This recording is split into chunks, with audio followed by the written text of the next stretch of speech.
What up, what up? So we got a Q&A type video for you guys. About to just dive into some questions that some of you guys asked me on Instagram. If you guys aren't following me, follow me now. So yeah, let's dive into some of these questions. I'll just give you guys my thoughts on some of them. Let's get into it. All right, so the first question that we had, my boy Peyton, he asked, does lifting stunt your growth? Absolutely not. I hear a lot of parents, players ask the same exact question. Does lifting stunt your growth? No, it does not. You guys can look at the research. I don't know if you guys know Paul Favorite's PGF Performance. He's very renowned, very well respected. He says the same exact thing. It is a myth, especially if you guys are lifting the right way, right? The only reason it would stunt your growth is because if you're putting too much pressure on your growth plates, which would only really come from extremely maximal loads time and time again. So yeah, if you guys are 14 years old and you guys are trying to max squat every single time you guys are in the weight room, yeah, that might stunt your growth. If you guys are lifting the right way, you're not going to stunt your growth. It's not going to happen. So do not be afraid to get in the weight room, especially if you guys are already in high school, 13, 14, you guys can start lifting. It's going to do a lot of good for you guys on the court. So do not be afraid. It does not stunt your growth. There you go. Question number 2, what can I do to jump higher? That is a very broad question, so I'll give a kind of broad answer. Get in the weight room, work on your mobility, and practice jumping. Jumping is partially strength, it's partially reactive strength, and then obviously coordination as well. As far as the weight room stuff goes, people will always say, oh, just do calf raises. That doesn't really help you that much. Calf strength has very little to do with jumping, and your max height, yes, it could help you a little bit, but that is not even close to what's going to make you jump higher. To give you guys a broad answer, work through similar movement patterns that are required through in jumping. So trap bar deadlifts are great, single leg deadlifts, single leg squats, step ups. Those are all great things you guys can do for jumping. You guys want to mimic that jumping motion as well as work on your mobility. So if you do not have optimal mobility, you guys are going to have a tough time getting maximum amount of force and power output on your jumps. So work on your mobility, make sure you guys have proper range of motion, work through those similar movement patterns that are required through jumping, work on being able to do those through high reps, improving to strength stuff, and then transitioning that to explosive work, so being able to move weight at a high rate of speed, and then this should kind of translate on the court as well as just practicing jumping. You guys can be very strong, but if you guys have poor jumping mechanics, you guys are going to have a tough time seeing improvements in your jump. So if you guys can do those 3 things, that's going to help you guys jump higher. Broad question, broad answer. There you go. All right, so next question, how to build non-dominant hand ball handling. So we got kind of 2 questions based around the same thing. So building non-dominant hand dribbling ability basically just comes down to getting more reps with that non-dominant hand. There's tons of different drills you guys can do to work on that weak hand. One thing I like to do that's very simple, whatever you guys do for ball handling, just do that double with your weak hand. So say I'm doing 10 pounds, do 20 with your left. If I'm doing 10 pound in and out, do 20 with your left or your weak hand, whichever hand that is. That's a really simple way to do it. There's obviously some more advanced stuff that you guys can do, some more combinations to make it harder, stuff like that. But basically, you got to get more reps with that non-dominant hand until it's about equal. You guys can do some finishing stuff as well to work on that touch and coordination with that left hand, as well as just getting extra reps with that weak hand. It's pretty simple. It just comes down to putting in the work, putting in the time, be willing to struggle through it, and then get better at it as time goes on. Question number 4, what are good drills to master ball handling and also different combo moves? Really, what it comes down to is just being able to rep out the motion, get faster at it, have more control, being able to move your body in a certain way. So like a through cross, I have to be able to put it through my legs. I have to be able to make sure my feet in the right position, outside my hips. I have to make sure that shoulder is dropping to sell the move, right? So it's a lot of ball control and ball speed, but it's also a lot of body positioning and footwork as well. Ball handling comes down to, I'd say, 2 things, consistency and the ability to challenge yourself. So for me, I did ball handling for literally an hour every single night, like my entire high school career. That's how I developed my handles. So number 1, that's consistency. And number 2 is I was pushing myself. So finding different ways to challenge myself. Tennis ball drills, heavy ball drills, 2-ball drills, stuff like that. Always keep it interesting and fun and push myself outside of that comfort zone. So if you guys are doing, say, combo moves, which is part of that question, you have to do the combo move, but you can't just go through the motions. Right? You have to do that combo move, say it's a through cross, you have to work on selling it and getting better at it every single time. You also have to do it with a speed that you're not comfortable with. So I have to go through cross as fast as I possibly can, and if I lose the ball, it's okay. That's how you're going to become a better ball handler. If I just go through the motions, through, cross, like, I'm not getting any better. I'm just staying where I'm at because I'm not pushing that comfort zone and pushing that level where I'm currently at. So you guys have to get uncomfortable. You guys have to be consistent. If you can do those two things right there, everything else will fall in place. As long as you're putting in the work on your handle, working on those different combo moves, just consistency and pushing yourself outside of that comfort zone. Two major things for ball handling and working on those combo moves. So next question is, does lifting heavy have a bad effect on my game? I would say no. So if you're in season, lifting really heavy the day before a game might make a little effect on you. But no, lifting heavy overall can definitely benefit your game if you guys are doing it right. So obviously if you just lift heavy all the time, do nothing else, it could have a bad effect on your game. But if you guys are smart with it, you guys are lifting heavy, working in with the supplemental work as well, and then obviously progressing in and then out. So you don't want to just do lifting heavy for 4 or 5 months at a time. Maybe work it up, do a really heavy month where you're really focused on your strength, building strength, getting stronger, and then that next month maybe you go to explosiveness, and then you kind of cycle through it like that. So lifting heavy, definitely recommend it for all athletes working on strength. You have to get stronger as an athlete if you want to jump higher, if you want to move faster. So definitely recommend it. Do not shy away from it. All right, so next question is, how long is too long to be in the gym?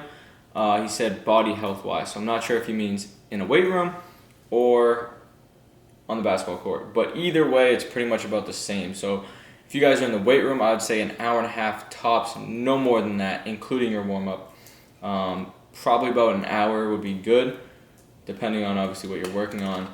But yeah, no more than an hour and a half for either the gym or for on-court stuff as well. From what I've learned and from what I've seen personal experience-wise, you are better doing 2 1-hour workouts, so separate throughout the day, as opposed to 1 2-hour workout. You guys are going to retain more information, you're going to learn more of the skills, and it's actually going to apply a little bit better. Say you want to do 1 on-court workout, I would say do an hour and a half, no more than that. After that, you're just going to get diminishing returns, your body's going to be too tired, especially if you're going hard. If you guys are in the gym for 3-4 hours, you guys are absolutely wasting your time.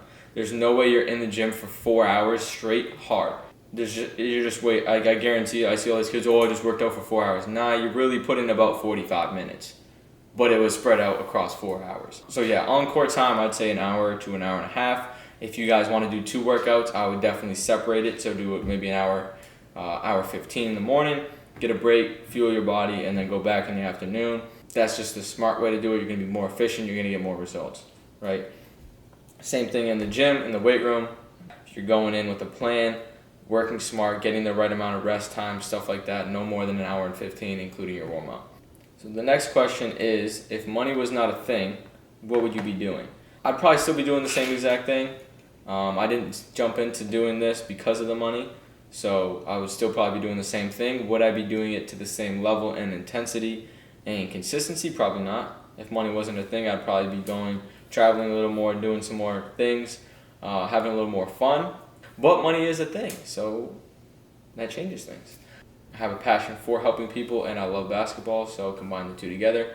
I enjoy it most of the time, but obviously, as you guys see, it is a grind at times. But I love it, so I would still be doing this even if money was not a thing. Shout out to my guy who asked this one. Where do you see yourself in 10 years? What are your goals you've set for yourself?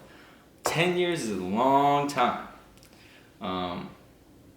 I'd say goals I've set for myself, set definitely a lot of them. Definitely owning my own gym. So owning real estate is definitely one. Owning my own gym is definitely one.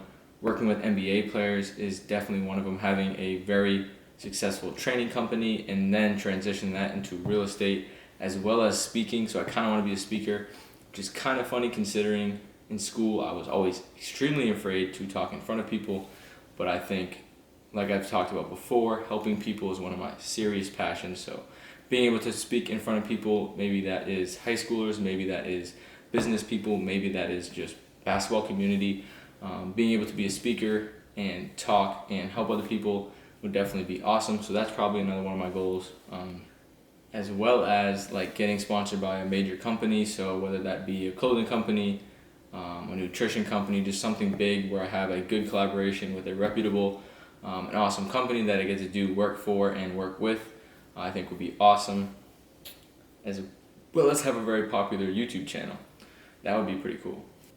But yeah, my main goal in life, make enough money so I can do what I want to when I want to, be able to help as many people as I can, be financially free, never have to worry about that, and just be surrounded by great people. So I'd say 10 years. 10 years is a long time. I'll be 31. Who knows where I could be in 10 years, within the next 5 years. I'll be training NBA players, NBA All-Stars to be exact, owning my own gym, killing the online training thing with my online platform, killing the YouTube thing, hopefully doing some speaking engagements, some business engagement stuff, and being sponsored. So just have money coming in from different angles, being able to work with a lot of people, have a large platform, a large outreach, is definitely my main goals. So in brief, that's what I'd say to answer that question. Also, on that 10 years thing, shout out to my guy KJ. He always talks about people always overestimate what they can do in a year, but underestimate what they can do in 10. So it's tough for me to say where I can be in 10 because I don't want to set a limit. Who knows what I could be doing. Yeah, so those are the main focuses for the next 3 to 5 years, I'd say, and then the kind of direction I want to take everything. So, all right, hardest question for last. I've already tried to film this 3-4 times. We're going to try to explain this best way I possibly can and the easiest. So, number one thing that kind of started to shift my mentality when it came to money was the book Rich Dad Poor Dad. If you guys have not read it, please go read it. Very important if you guys care about financial freedom or not living paycheck to paycheck. In short, money I think is very important. I do not think it should be the reason why you do everything. I don't think you should be money hungry as in you feel like you always need more. I think you should value money as in it can help a lot of people. So if you make more money, you can help more people. You can help your family members if someone gets sick. You can help kids who are in need shoes, need food. If you have money, you can help more people. So I do not think money is bad. People, money is the root of all evil. That's not true. Money is a magnifier. If you're a bad person and you get more money, you're going to be more of a bad person and more selfish. If you're a great person, you're very giving, you're very generous, you get money, you're going to give more. It's just the way it is. So I think it's very important. Everyone should chase financial freedom.